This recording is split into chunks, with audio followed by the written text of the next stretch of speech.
आपल्या सगळ्यांचं अतिशय मनापासून स्वागत आहे TS स्पोकन क्लासेस या चॅनलवर।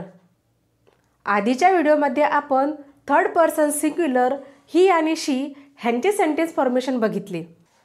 आजच्या व्हिडिओमध्ये आपण इट पासून सेंटेन्स फॉर्मेशन कसे करायचे आहेत ते पाहणार आहोत।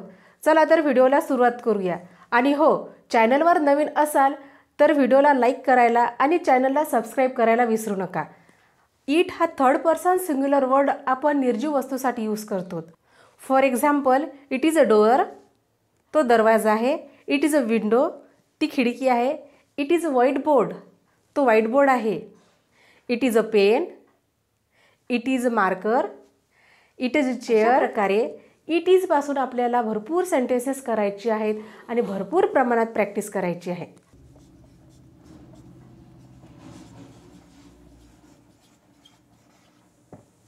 इट इज अ डोअर, तो दरवाजा आहे। Next,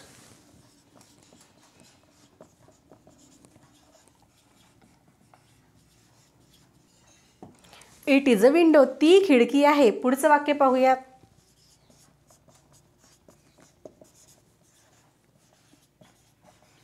it is a pen, तो पेन आहे।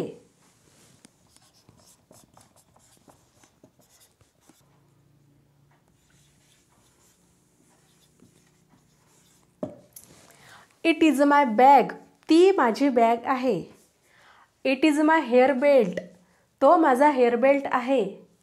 इट इज माय सँडल, बाहेर फिरायला गेल्यानंतर सुद्धा अशा भरपूर वस्तू आहेत की ज्याचा यूज करून आपण इट इजचे सेंटेन्स तयार करू शकतो। आपण इटच्या जागी एखाद्या वस्तूचं नाव सुद्धा यूज करून पाहूयात।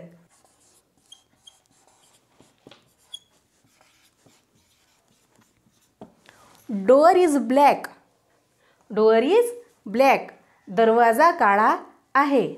पुढचं,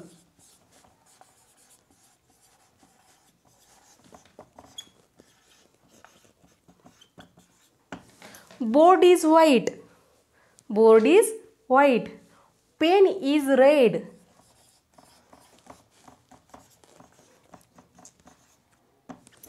स्कूल इज नाईस। आणखी काही इट इजचे सेंटेन्सेस पाहूयात।